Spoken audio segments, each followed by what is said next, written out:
You might get sprayed again. Hey, Mike. Hey, bro. Watch out.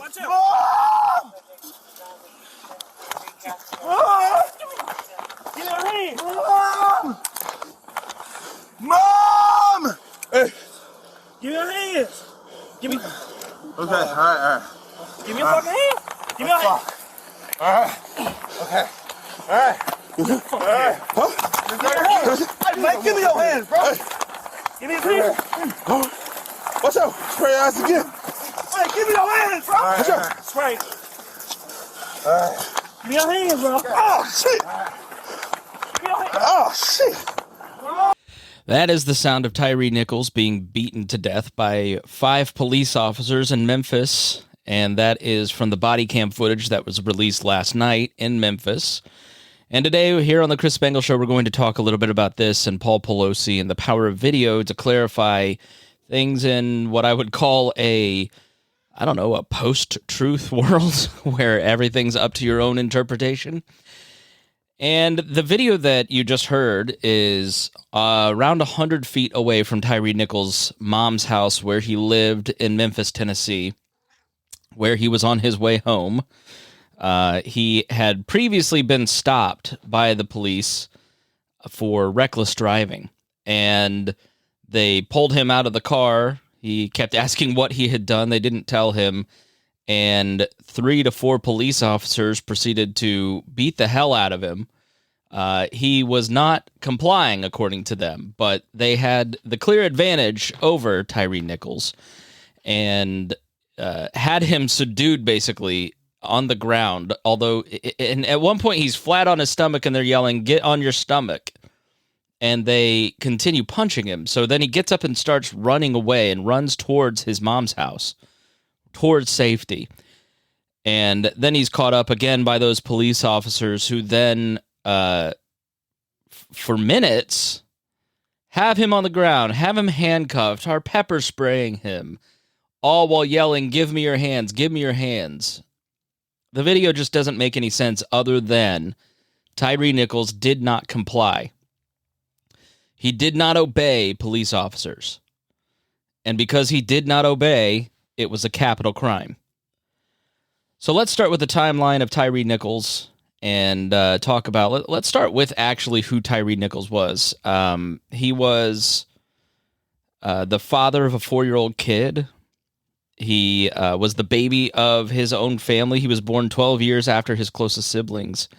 And he had moved to Sacramento, California for opportunity, just to go to California. But at the beginning of the pandemic, he ended up moving back to Memphis and decided that California was too oppressive, believe it or not. I'm trying to find the article here where he talks a little bit about that. So this article from the New York Times says, "But for Mr. Nichols, it was California and its high costs of living that had begun to feel oppressive. In early 2020, Ms. Paxton said, he set out for Tennessee to find a way to make ends meet, becoming part of what scholars have called a new great migration of Black Americans back to the states of the old Confederacy from more liberal areas. He wrote on his Facebook page, "At least things are affordable here. Okay jobs with decent pay, cheaper registration fees, and cigarettes that aren't $10 a pack, LOL." Now, reference there is Ms. Paxton. She's 28. She met Mr. Nichols when they were teenagers, and they were both involved with the California Youth Ministry, and they were trying to give teenagers an outlet that wasn't the streets. She recalled how she first bonded with him in a car as they had to do a church event, and they were both wearing green shades. And he was the DJ for the ride and loved all kinds of different types of music. He celebrated the fact on his social media that he'd returned to Tennessee and wrote, and his friend said that he felt the presence of the creator out in Memphis more than he ever had. The nature, the people, it's just a different world than Sacramento, California. Nichols was an avid photographer. That night, it's believed that he was out at the park in Memphis taking pictures of sunsets that he would post on his page. And he had just gotten a job at FedEx, which State Representative Joe Towns Jr. says is like in Memphis, that's their headquarters. So a FedEx job is like getting a job at the post office in the 70s or 80s. It's a crucial engine for economic sustenance and mobility for black residents across the spectrum, the New York Times writes.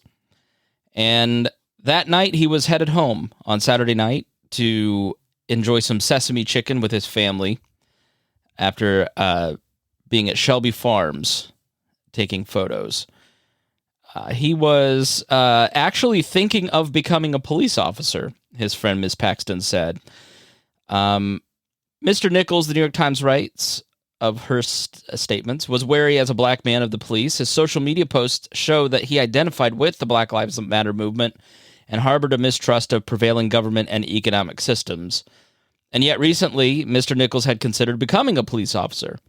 He was talking about how maybe that would be the easiest way to change things in the system, by becoming the system. Tyre Nichols was very devoted to his family. He actually had a tattoo of his mom, had her name tattooed on him. He was the father of a 4-year-old back in Sacramento and was always trying to raise money to fly his son out and visit his son. He was devoted to his church. He ran a local youth group and would meet at the skate park for pizza and would run a Bible study on Thursdays and would attend with his friend. And one day the group watched a sermon about how the world is filled with distractions. Jenks said Nichols was so moved by it that he pulled out his flip phone and dropped it in a cup of water. So by all accounts, from everybody that is in... Now, I'm sure he had his flaws. I'm sure right now the Daily Wire, some conservative media outlet, is trying to pull up every wrong thing he's done, and the New York Times is telling me every good thing he's done. But by all accounts, from his family, his friends, the people that got Starbucks with him every single morning, he seemed to be a very nice 29-year-old man who was just trying to find his way in the world still. And on January 7th, he was stopped by officers of what's called a Scorpion unit. Now, in Memphis, it's in the top 10. It's 10th in 2022 for murder rates in the United States. Actually, you may be surprised to know that Chicago's not in the top 10. So the top 10 in murder rate is Jackson, Mississippi, New Orleans, Birmingham, St. Louis, Louisville, Baltimore, Baton Rouge, Detroit, Cleveland, and Memphis. So Memphis created this new unit called a Scorpion unit. And the Scorpion unit's job was to basically...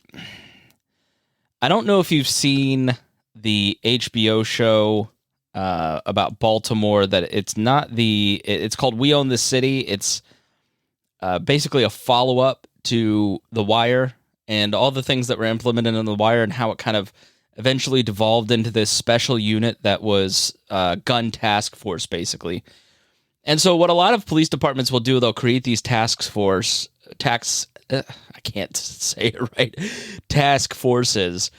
that will focus on guns and especially high crime areas of their city in order to get the crime rate down. I mean, I don't think it's any shock to anybody that's paid attention to the news, but people in blue cities especially are undergoing a high crime wave, and police are struggling to respond because they can't or won't do things the way that maybe they did. Let's take Giuliani's era of New York City. New York City was one of the most violent cities in the world in the 1970s. And then in the late 80s, early 90s, Giuliani comes in and starts introducing things like stop and frisk and the broken windows theory. But there's obvious problems with that. You know, stop and frisk, for instance, it's tossing citizens for doing nothing. You know, for in this instance, who knows if he was driving recklessly? Maybe he was going 20, 30 miles over the speed limit and was pulled over. We don't quite know that at this point. Reckless driving was the cause, but I mean, we're all libertarians here.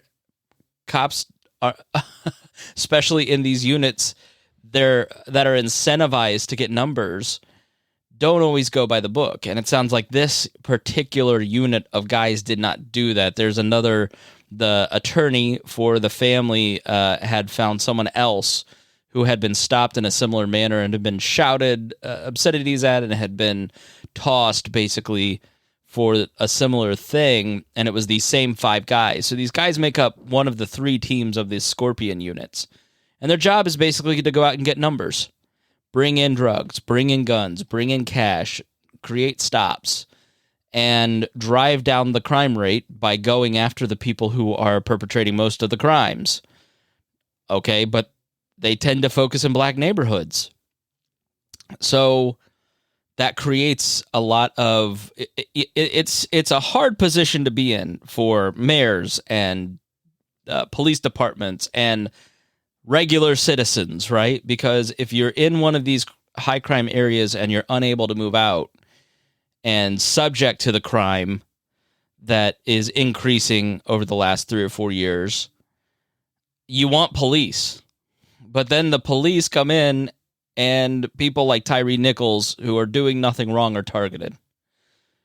I don't know that there's an easy answer on that. The Scorpion unit in Memphis has been touted as a huge success over the last year and a half, but maybe disbanded after this. Now, for the police officers that are involved in this, not a lot is known about them. One of them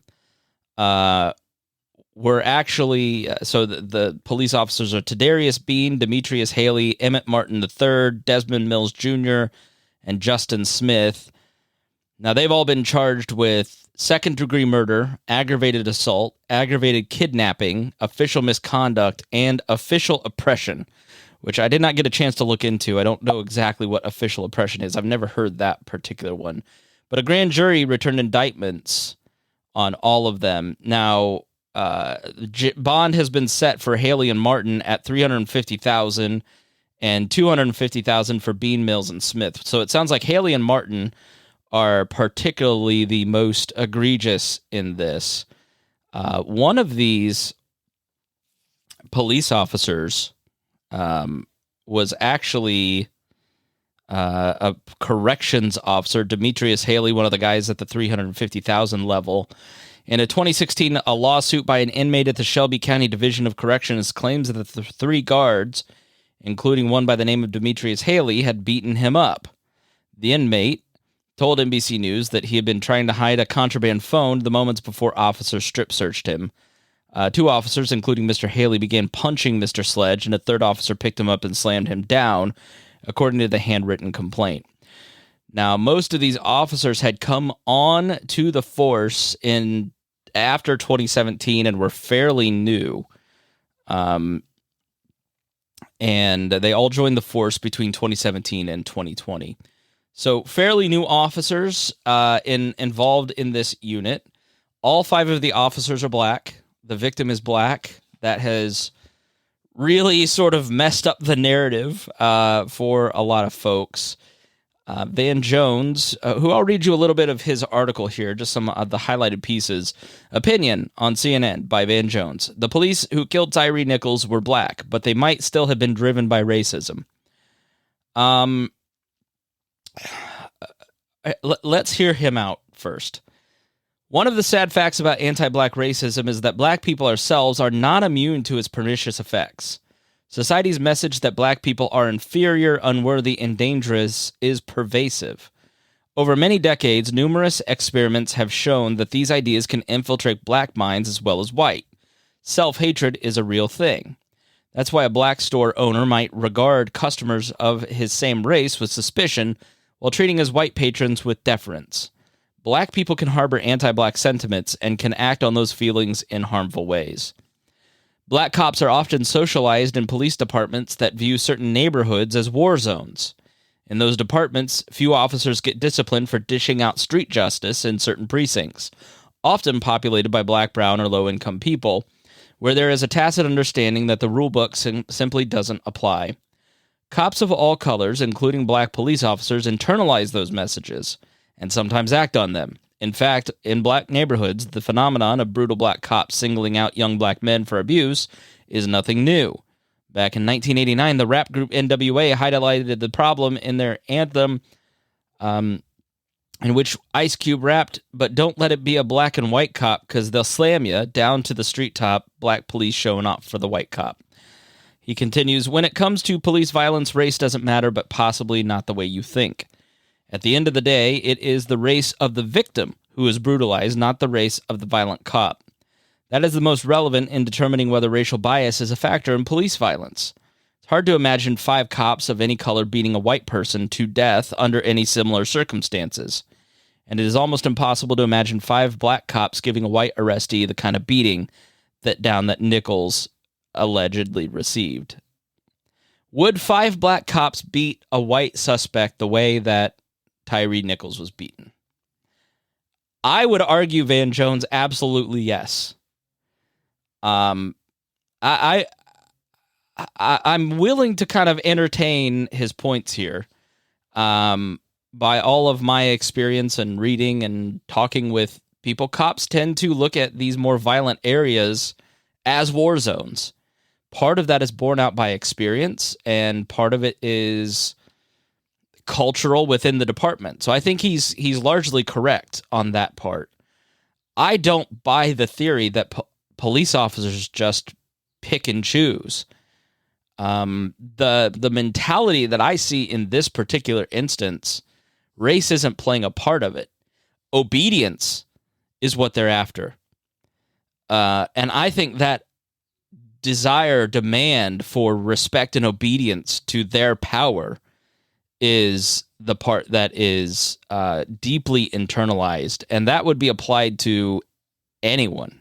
But, these areas where cops are more violent, it is high crime, black and brown areas.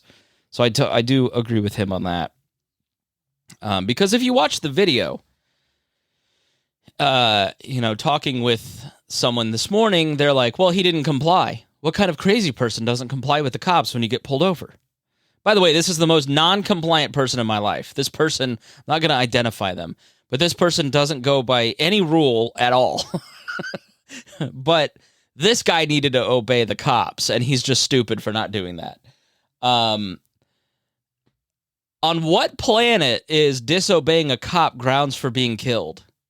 Like, when you see the videos, and I watched all, I think, of 4 versions of the body cams and watched all the footage before doing this.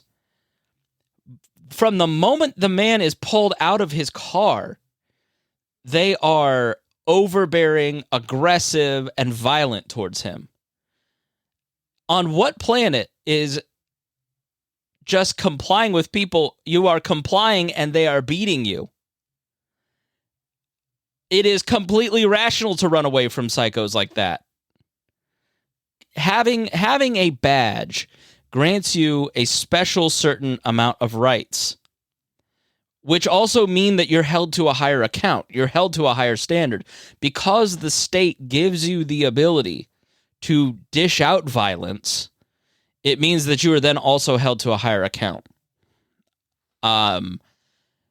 Because you have the power, you also have the responsibility. And from the beginning of these stops, if you watch the video, they are abusing their power. They're abusing their authority. And Tyre Nichols running away from these police officers is completely rational, trying to run to his parents' house. And gets about 100 yards away before they start beating the hell out of him again. And saying for the cameras, give me your hands, give me your hands. When it's obvious in the video that they have his hands, he is subdued throughout almost the entirety of the 20 minutes of video that you have across the different cameras. There's no point where this man is a violent threat to these police officers. It's just not. So to say that he deserved what he got because he wasn't compliant is just insane. It's you literally buying into the bullshit that is on these cameras of them saying, give me your hands, when he's being beaten with a baton, pepper sprayed, and handcuffed, and they're yelling, give me your hands, when it's obvious the man can't fight back anymore because he's been beaten to a pulp. He's being kicked. It's just a nonsensical position to take that Tyre Nichols in this encounter. It's like Philando Castile. Like, at no point is Philando Castile a threat to that officer, and yet he's shot by the officer. Right? It's it's sort of these instances where your conservative friends sort of show their true colors of licking the red, white, and blue boot, the blue and black and blue boot, excuse me. So let me give you the timeline of exactly what happened here. About 8:24 p.m. on January 7th, they stop Tyre Nichols at a traffic stop. This is a timeline put together by the New York Times that I'm reading from to give them credit. So as officers wrestle him out, he's heard saying, "I didn't do anything." And the Memphis Police Department initially said that Mr. Nichols had been stopped on suspicion of reckless driving. However, the Memphis police chief, Sherilyn Davis, said in an interview with NBC that the department had not been able to confirm why he had been stopped. Now, this police chief, I'll talk about her a little bit better. I think the response from Memphis largely should be the template. And see, the thing with body cameras is that body cameras are very expensive. They're very expensive for departments because if you've got one for every cop, in this instance, you've got 10 body cameras that they're pulling, and it's over 20 minutes. But those body cameras are active the entire time. Now, except when they don't work. Wink, wink. In this case, they were on and active. Surprise, surprise. So a lot of times they somehow just manage to malfunction during incidents that are bad for cops. But the storage that it takes online to keep all of this footage in perpetuity is very expensive. So smaller departments can't afford it because it's quickly becoming one of the biggest expenses that police departments have. But as storage becomes easier and less expensive, I think you'll see more police departments kind of dealing with that. But I think the police chief has largely acted well before the incident, but I think there's going to be some questions asked from the police chief and the mayor about who was actually kind of watching over these units and who was holding them accountable and what kind of training did they have, because the training here was very poor. So 8:25, the first struggle occurs and Mr. Nichols flees. Several officers try to forcefully pin Mr. Nichols to the ground, shouting expletives and threats. You can hear him saying, "Okay, I'm on the ground, and you guys are really doing a lot right now. I'm just trying to go home." Second later, officers appear to use a stun gun on him. He breaks free and starts running south on Ross Road with at least 2 officers chasing after him. That's 8:25. 8:29, backup arrives.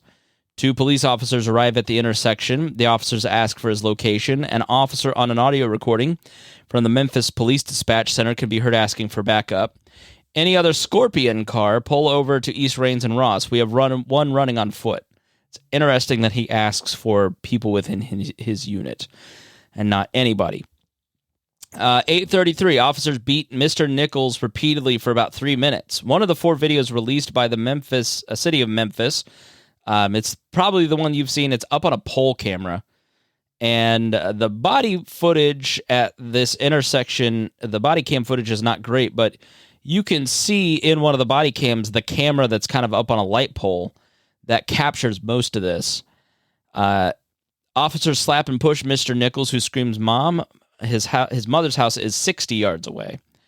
A police officer sprays Mr. Nichols in the face with a chemical spray, yelling, "Give me your hands," as Mr. Nichols tries to wipe his face. Totally normal reaction. You get hit with pepper spray and you're trying to wipe your face. And they're saying, "Give me your hands."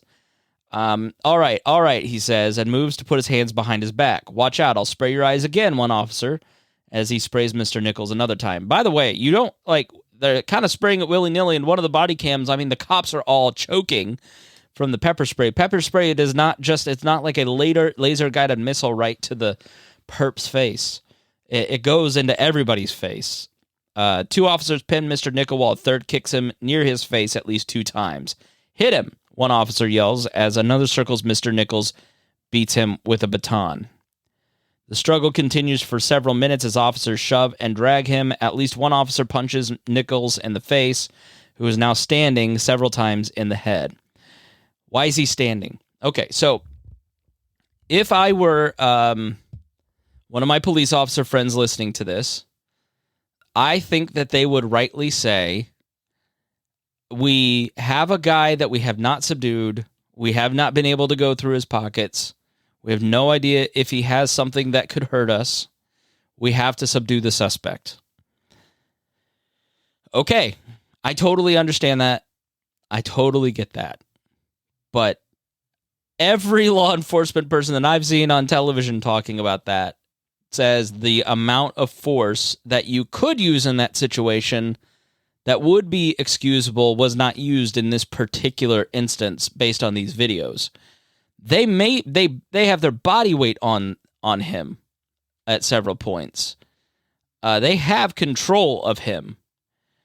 And you using a baton on somebody and standing them up so you can sucker punch them, having him on the ground in cuffs and kicking him in the face, that's where the level of force becomes excessive and criminal.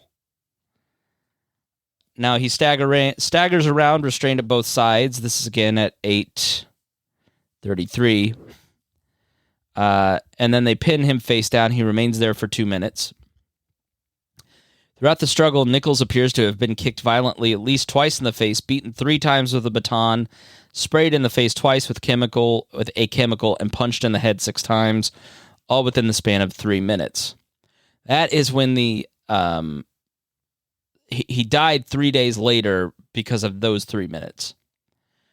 About 8:37, Mr. Nichols is handcuffed and immobile and critically injured. Officers drag him to a nearby car, prop him up in a seated position.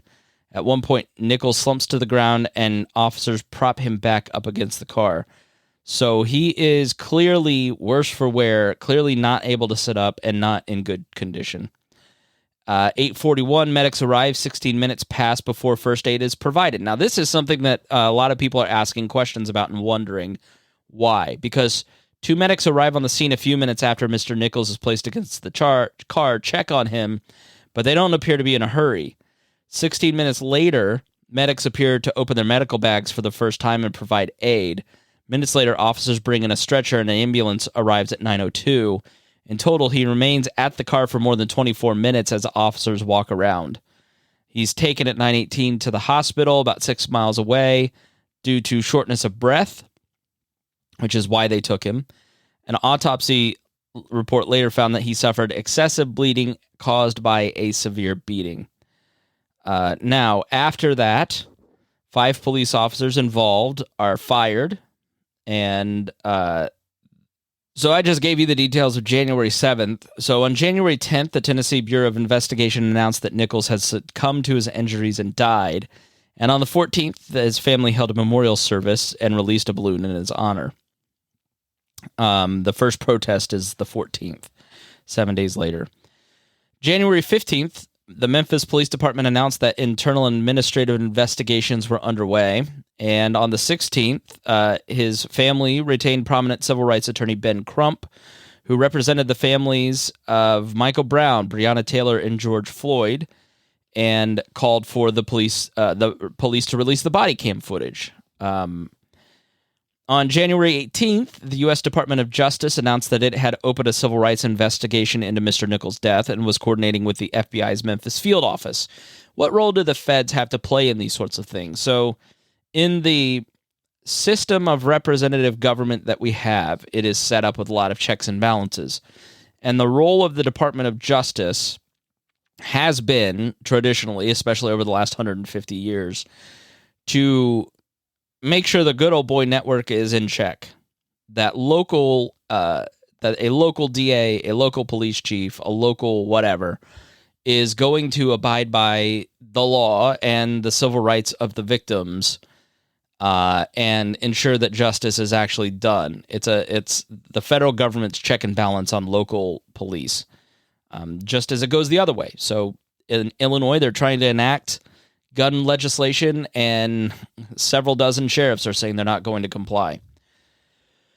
So, January 20th, the Memphis Police Department said 5 officers had violated the police department policies in connection to Mr. Nichols' death, including policies governing excessive use of force, and all officers were fired on January 20.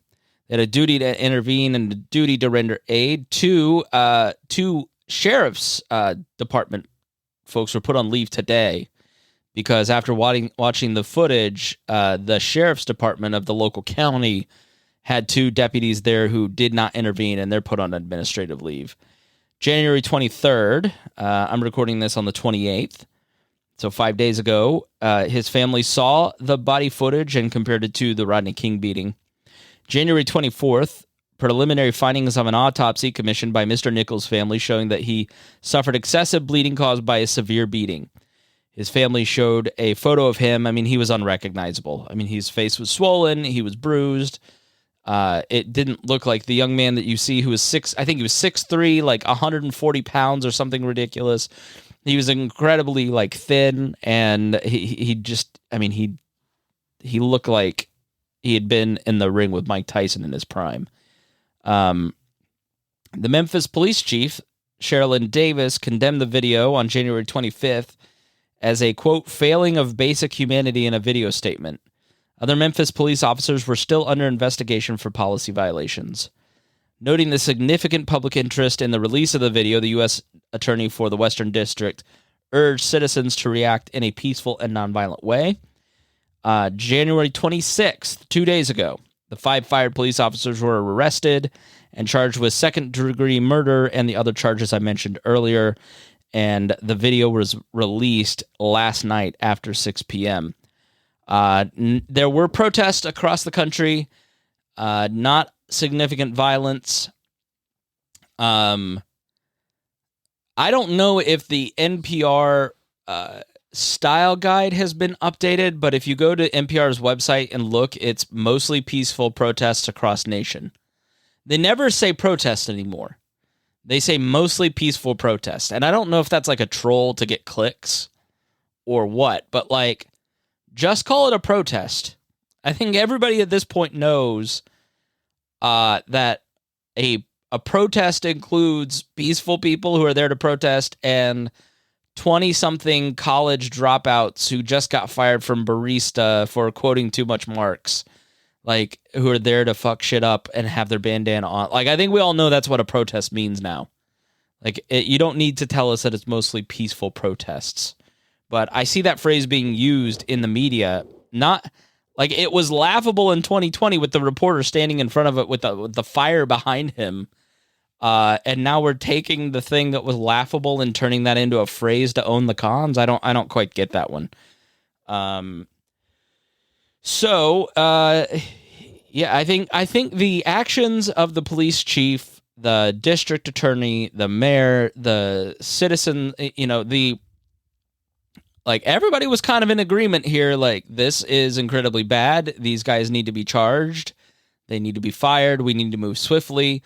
There wasn't any, we're putting them on an administrative leave. Well, all this is pending an investigation that will last 2 years that'll turn up nothing because we hope that the people forget. I mean, action was pretty much taken. This all happened within a month. And now these guys go to a jury. And a grand jury found them worthy enough to be charged, which, if you don't know what a grand jury is, it's a prosecutor basically taking information to a group of citizens, and then the citizens then decide if based on the evidence, if the charges should be set. And so it's kind of a way to take it away from one person's discretion and put it into the hands of 12 other people. Or multiple peoples. It depends on the state's laws and their grand jury system. But now these guys get to go to trial.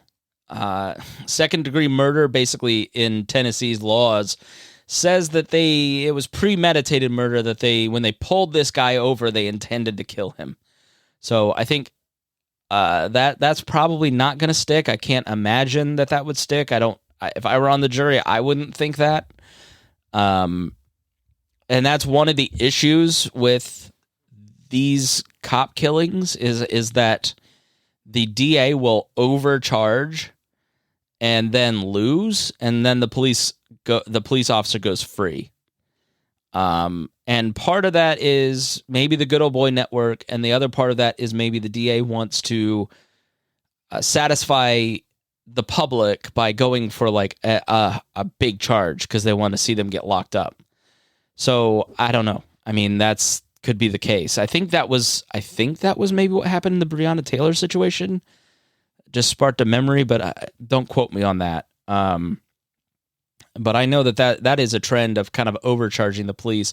Second-degree murder is probably not the right charge. But hey, what do I know? I'm a podcaster in Indiana, and they're district attorneys in Tennessee. So it's just the trend I see. I'm just articulating that. So I think, to summarize, the reason you're not seeing a lot of protest is that the Memphis power establishment has taken this seriously, is acting, on it quickly, and they're serious about it. And so people are, and the family basically said, please protest, but no violence. We don't want it to become about the violence. We want it to be about, what's right and wrong here with these police officers.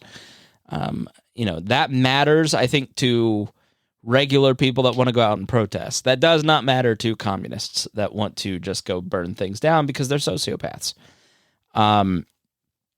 So good on Memphis for getting on top of this and, take a look at these Scorpion units. So, all right, when we come back, the point of this episode really is how important video is. I should probably make the point here. The point is that video is very important in this day and age. And I think even more so in the Pelosi story that we'll talk about next. But, we have a tendency of a thing happening. Like in the Pelosi story, X happens, Y reports on it. The NBC reporter that got fired for reporting on Pelosi supposedly fed the trolls, so NBC fired him. Turns out the reporter was completely accurate and shouldn't have been fired. But little strings of something will come out, and it just sort of becomes like this, ever-fulfilling thing. And then the video comes out, and you can sort of go, oh, okay, here's what the truth is. I think the Pelosi story illustrates that a lot better. I mean, this was...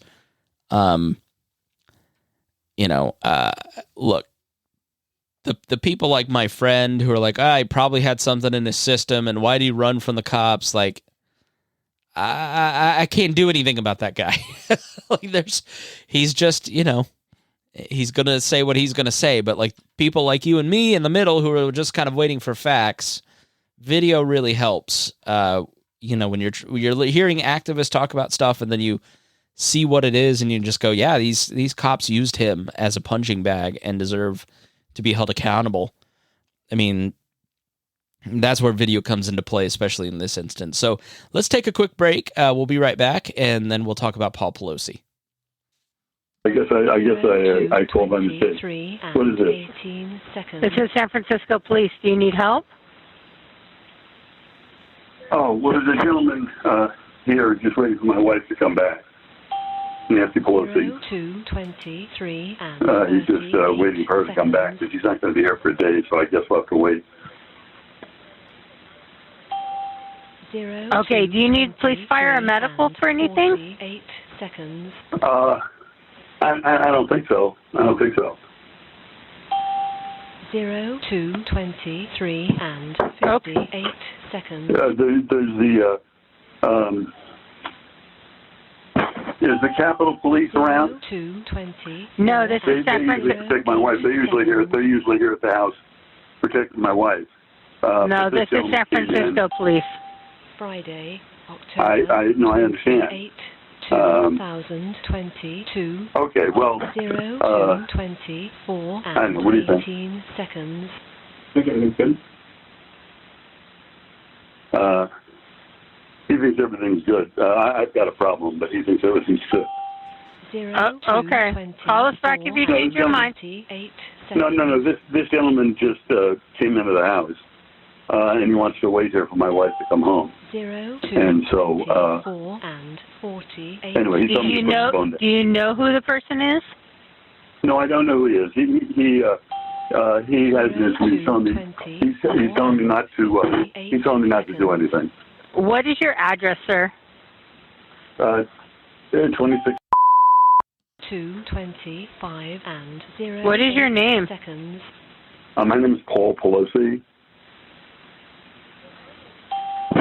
Friday. Anyway, this gentleman says that he thinks everything ought to, he told me to put the phone down and just do what he says. 18 seconds. Okay? Okay, what's the gentleman's name? I don't know. What's that? My name's David. The name is David. Okay, and who is David? I don't know.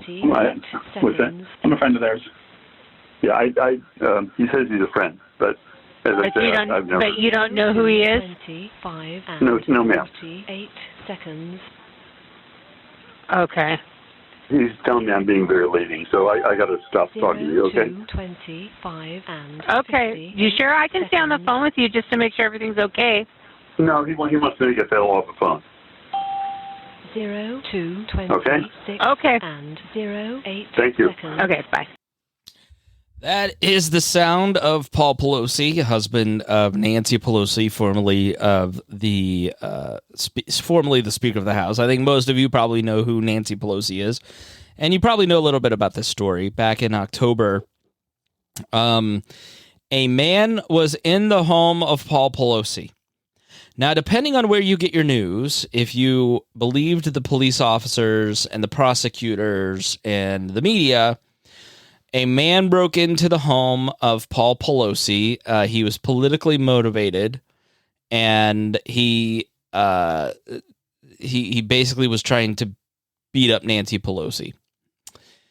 If you read a lot of right-wing stuff, if that's sort of your ecosystem, then Paul Pelosi was having an affair with an escort in his home gone wrong, and then they got into a lover's quarrel, and there was a lot of alcohol and maybe drugs going on, and the prosecutor and police and everybody was covering for Paul Pelosi because, you can get 50 people to lie on your behalf if you're Nancy Pelosi's husband. It makes total sense to me. I never talked about it. I don't think I've ever talked about Hunter Biden. I don't think I've talked about, I want to wait and see what comes out before I want to talk about something. Like, I know that I'd be much more successful if I just sort of ran with my first gut, but I don't think you guys want that. And after the Covington kid, I've just stopped doing that. Paul Pelosi has, been arrested, I think, within the last 6 months for DUIs and does have an issue with alcohol, allegedly. Paul Pelosi is like a very successful financial services guy, bought I think a USFL team or some sort of football team, very wealthy. The home that they're in is worth $8 million. Fox News accidentally put their address out on the air on television, but when I watched it released live yesterday, so I looked it up. You can't see it; it's all blurred out, but it's a very nice part of San Francisco, that I drove through and I was out there. Very nice house. So if you just watch the footage of the body cam, let me maybe play you a little bit of that. Fox before is hilarious because they're on the attack of Paul. Hold on just a second. Let me pause this. So there's two videos that come out. There's the body cam footage that comes out.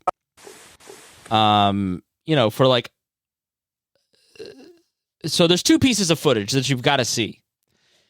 And if your media outlet shows you one, but not the other, you got to question that media outlet. Okay. So the first one that gets is the body cam of the police officer. Same brand, by the way, Axon Body 2 in both of these cases. And so what you heard was the 911 call. The first piece of footage is someone breaking into the house. And it's this David DePape person. And he's busting in the window. Have our first look at the police body cam that would be released. This is the surveillance video outside the home. This is Fox News and yesterday. That is the suspect, DePape. And you see him, he put some items down, you see him breaking some glass and the fragments of glass that are breaking now. Emily, talk to me about... So you see him in their backyard, apparently, busting the window with a hammer. The timestamp on the surveillance footage is 5:10 a.m. And then Paul Pelosi calls 911. The guy is in the house, standing next to him. You're in the backyard with DePape, and he puts down his pack and then just starts beating the hell out of the window. Gets in. Paul Pelosi makes that call. I played you a little bit of it. But the beginning of it is very much like, is this guy drunk? Like, if I like, people have criticized the dispatcher, but like, it didn't make any sense if you listen to the whole thing. Like, well, no, I don't need any help. Okay, then why are you calling? Well, this guy's here, and he just, do you know the guy? And the guy's like, I'm a friend of theirs, and Pelosi's like, no, he's not. But he's very obviously scared, and he's very obviously detained. And he's very obviously trying to get his point across without the man that has a hammer standing next to him not beating him to death. But he gets his point across.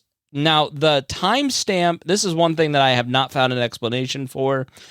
The timestamp on the 911 calls like 2:10 a.m. And this is 5:10 on the surveillance video. The body camera says 9:31.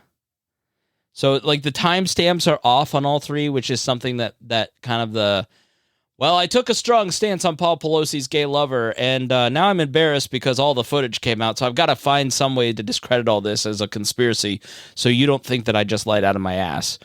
The other one is why is Paul Pelosi holding his drink glass through all this? Well, I don't know. It looks like a pretty heavy piece of glass that he could use as a weapon that isn't obviously a weapon to the guy. I mean, you could smash the guy in the head. Now, this DePape guy is big and younger, and Pelosi's like in his 80s, so he probably wouldn't have gotten a good swing, but I'm sure there are reasonable explanations, but that is one thing that people are kind of seizing on. But when the body cam first came out, that's what I saw first. So let me play you a little bit of the body cam, and I'll kind of describe this to you. This is, again, from Fox News' broadcast, which was hilarious because, Fox News has been like, release the tapes, release the tapes, release the tapes. And the prosecutor and the defense all said, we don't want to release the tapes. And news organizations were like, release the tapes.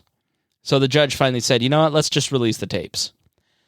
And so Fox News went from, this sure is suspicious, to hopefully you'll hear how she kind of, it was just, I watched Fox News Live. It was hilarious. They were like, imagine if this was this is just very tough to watch. This is terrible.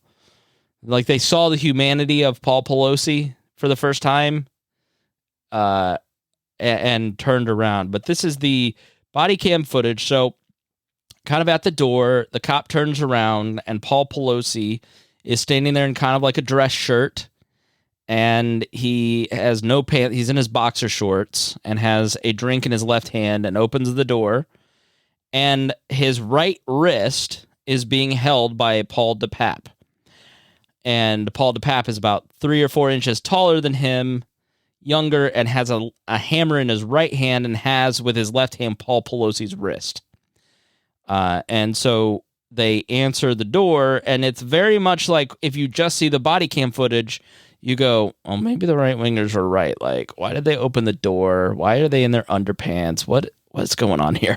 Yeah, it literally said in there. Hi, guys. How you doing? Oh, yeah. What's going on, man? Everything's good. Hi. Drop the hammer. Nope. Hey. What is going on right now? So now they're kind of wrestling for the hammer. And listen, Paul DePape has said, I was there to talk to Nancy Pelosi about the stolen election. I didn't find the audio of it, but I've heard the audio of Paul DePape kind of explaining the incident, which I'll dive into here in a minute. But he clearly is like, all right, well, I got one shot. I'm not getting it in Nancy. Let me take it at Mr. Pelosi here.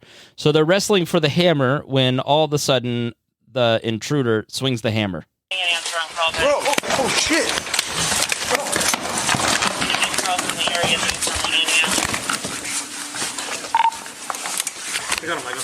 All right, so now they've kind of they've run in.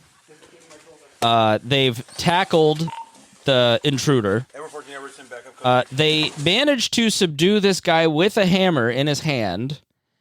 Two of them managed to push this guy to the ground, put their body weight on his back, put his hands behind their back, and arrest him without murdering him. So I just want to commend those guys, the two of them. You know, in Memphis, there were 5, and it took them 30 minutes to just, subdue a guy who was mostly complying. And these guys must just be like magical cops who can subdue a guy who's enormous. And then you hear Paul Pelosi start snoring, which is a normal physiological response when you've been knocked out. Give me your fucking hand. Give me your fucking hand. They're not hitting him. They're saying, give me your hands, and they're not hitting him. That's Pelosi snoring. Network 14, Network 10, medics code 3 as well. You got it? Sorry, 14 number 2 stays medic code 3. Affirmative. All right, so Pelosi's snoring because he's knocked out. Sustained a pretty bad fracture to his head in public. He's out and about. I mean, it's amazing this 80-year-old guy lived, but had significant fractures, significant damage to his right arm, and has been out in public wearing a hat. It's pretty hard to watch. It's not a great visual, and it's very sad. So why did this guy do this? So the New York Times, I believe it is, kind of wrote this in-depth piece about this guy. And he follows a trend that I've kind of noticed because, I was a good little bushy Republican back in the day and got involved into local politics and the Tea Party. And you always kind of ran into people who were very anti-war, who were kind of like the Oliver Stone left, who are now weirdly QAnon people and pro-Trump. And that fits this guy. So Paul DePape I'll just kind of read just sections of this article that is kind of an outline of who this guy is. So he has an interesting background, hardcore activist against the war. Then Gamergate hits, and that kind of transforms him into a QAnon person. But what you see is like you see the mental illness. Like, this guy's not right.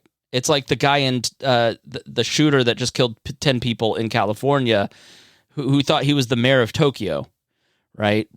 They're not acting rational. There's just an element of danger to people who are suffering from whatever DePape is suffering from. But this kind of will give you a background of what his motivation was. Mr. DePape had an obsession with video games as a boy, and it appears to have metastasized as he grew up. According to his blog post, the online harassment campaign known as Gamergate, which began in 2014 as a backlash against female critics of the gaming industry and included misogynistic attacks and death threats, became a catalyst of his growing interest in right-wing conspiracy theories and the many rants against women he posted on his blog. How did I get into all this? He wrote in one passage. Gamergate was Gamergate. He described Gamergate as a, quote, consumer-led revolution against communism and railed against wokeism and feminism, complaints that appeared to be precursors to his later embrace of the most virulent and bigoted of online conspiracy theories. This is all through the lens of the New York Times. Not everybody that plays video games is a misogynistic person. Not everybody who was, again, this is a person that took it to the extremes. And, we're always going to have to take everything to the extreme and paint anybody who's, like Harry into some sort of monster. Prosecutors who have been scouring Mr. DePape's copious online writing say the attack was politically motivated and that Mr. DePape intended to hold Ms. Pelosi, who was second in line to the presidency, as a hostage and interrogate her about the stolen election. Now, as a boy growing up in Canada, figures he's Canadian, He moved between coastal British Columbia and a farming and ranching community inland, and he was described by relatives and classmates as quiet and shy. Didn't go to his school dances, played a lot of video games, just very disconnected. In his 20s, he settled in the San Francisco Bay Area with Oxanne Taub, or her name is known as Gypsy Taub. She is an activist famous for protesting in the nude, who is now serving prison time for several crimes, including the attempted abduction of a 14-year-old boy.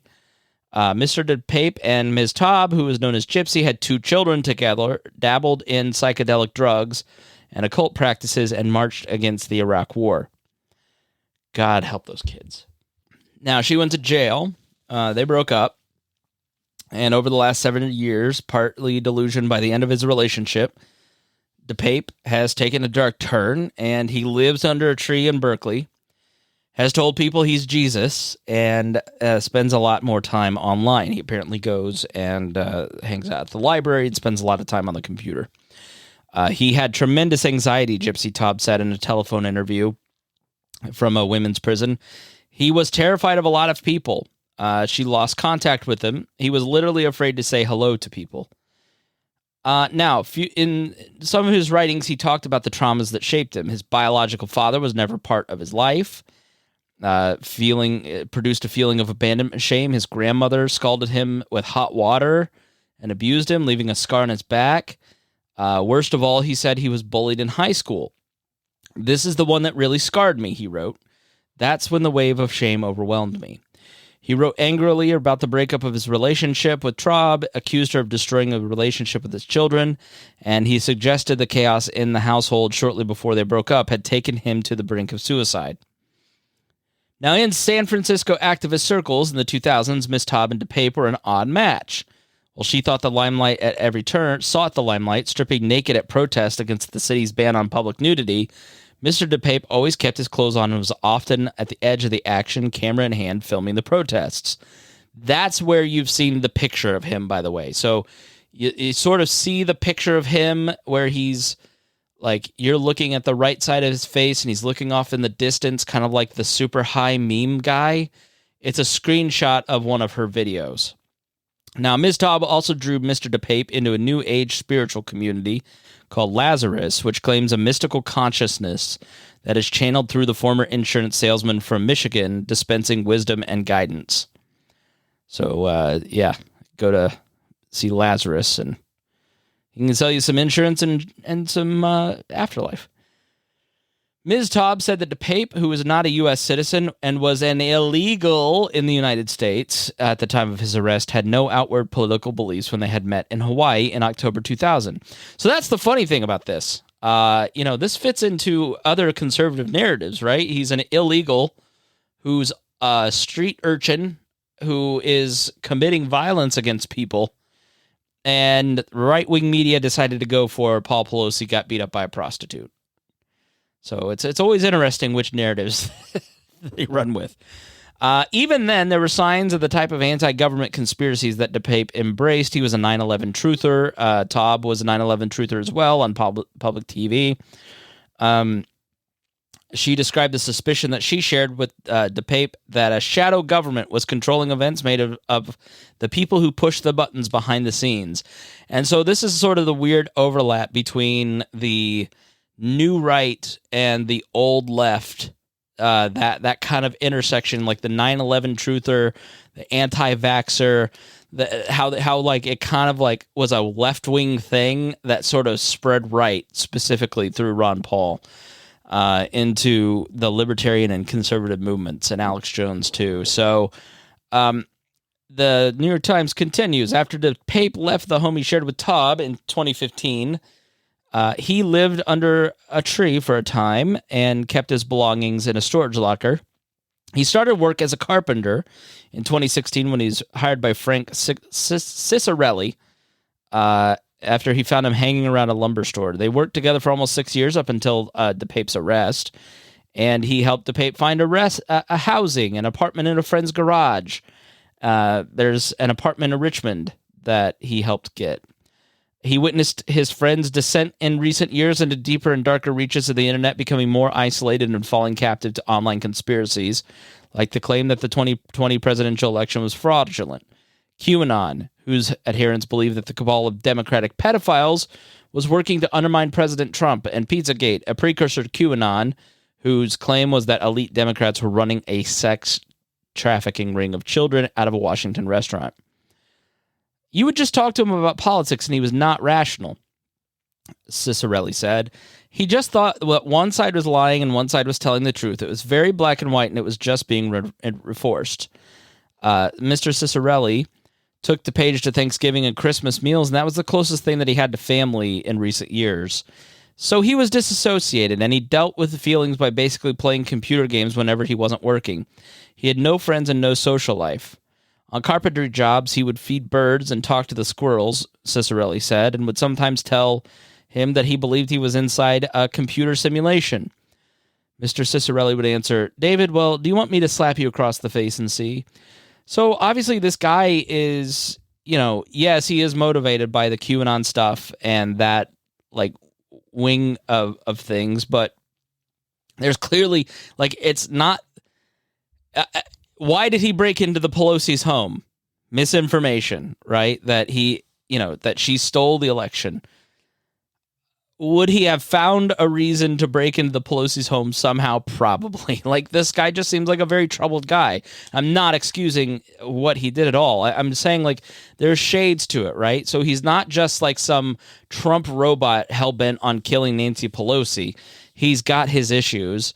And by the same token, there is some merit that the QAnon stuff drives these people to do this crazy stuff. Remember the guy in California with the van? What was the crime that he committed right before the election in the midterms a few years ago with the wild white van? Those people were going to end up violent and dangerous against somebody. In this case, it just ended up being Paul Pelosi. But I have not seen a wave of apologies to Paul Pelosi for saying that he was engaged with a lover. I would love to see that. I think if you've said that, then you owe your followers an explanation. And, I don't think we'll get that. You'll get, the timestamps are wrong, so this is fake. But I think it's important that if you're wrong about something, you got to say that you're wrong about something. But kudos to body cams for kind of giving us an idea of what's going on in these situations and for kind of bringing the truth. I mean, I think there's going to come a time soon. I'm going to do a Chat GPT show, an AI show soon, but there's coming a time where we're just not going to trust our eyes. And I think we're getting really close to that point where you can see the body cam footage, hear the 911 call of Paul Pelosi, and not see the reality that everybody else sees. Oh, this is just, they've manipulated this and they've done that. And it's I don't know. All I can do is just kind of tell you what I've found and what I see. And, you do with it what you can.